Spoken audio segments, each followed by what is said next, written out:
আসসালামু আলাইকুম ওয়া রাহমাতুল্লাহ।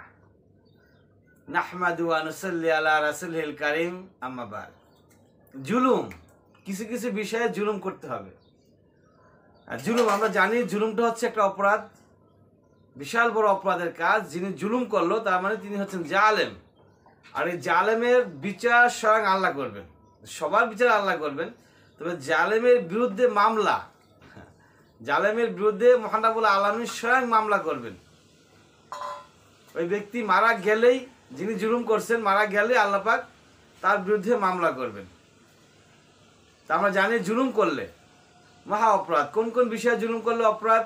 কারো জমি ছিনতাই করলে, কারো টাকা পয়সা ছিনতাই করলে, কারো মোবাইল ছিনতাই করলে, কারো হচ্ছে জোরপূর্বক কাজ করানোর পরে তার হাজিরা বেতন, তার পারিশ্রমিক না দিয়ে তাকে হটাইয়া দিলে, বা কাজ করানোর পরে বেতন কম দিলে, অন্যায়ভাবে তার বাড়ি ঘর এটা সেটা এগুলো থেকে চাঁদা নেওয়া, তাকে কি বলে নির্যাতন করা, এই জিনিসগুলো জুলুম। আমরা জানি সরাসরি জুলুম। জুলুম মানে হচ্ছে কারো কোনো জিনিস করার ইচ্ছা নাই, কারো কোনো জিনিস করার ইচ্ছা নাই, তারপরও তাকে দিয়ে সেই কাজটা করানো, এটাই হচ্ছে জুলুম। তাহলে এই যে জুলুম করতে হবে, বলছিলাম শুরুতেই কি কি জুলুম করতে হবে। যেমন ধরেন যে আপনার বাচ্চা, সে নামাজ পড়ে না, ফজরের টাইমে, শীতকাল এখন চলতেছে, সে আরাম করে ঘুমাচ্ছে কম্বল গায়ে দিয়ে, এখন তার নামাজ পড়ার ইচ্ছা নাই, তার সাথে জুলুম করতে হবে। জুলুম করে তাকে ঘুম থেকে উঠাইতে হবে, উঠায় নামাজ পড়াইতে হবে।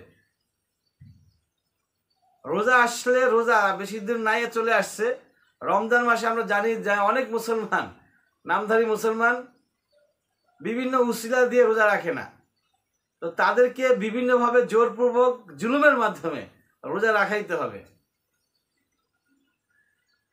এই ধরনের জুলুম আমাদেরকে অবশ্যই করতে হবে। দিন শিক্ষার জন্য, কোরআন শিক্ষার জন্য, ইসলাম শিক্ষার জন্য অবশ্যই জুলুম করতে হবে। আদারওয়াইজ এই জুলুমগুলো যদি আপনি না করেন, তাহলে কাল কিয়ামতের ময়দানে আপনাকে জবাবদিহি করতে হবে, কেন তুমি এটা করলা না, কেন তোমার ভাই নামাজ পড়ে না তাকে তুমি নামাজের জন্য ইনভাইট করলা না, কেন তোমার বন্ধু, তোমার প্রতিবেশী, তোমার কন্যা, স্ত্রী তারা ঘুমিয়েছিল আর তুমি নামাজ পড়লা, কোনো কাজেই আসবে না তোমার এই নামাজ।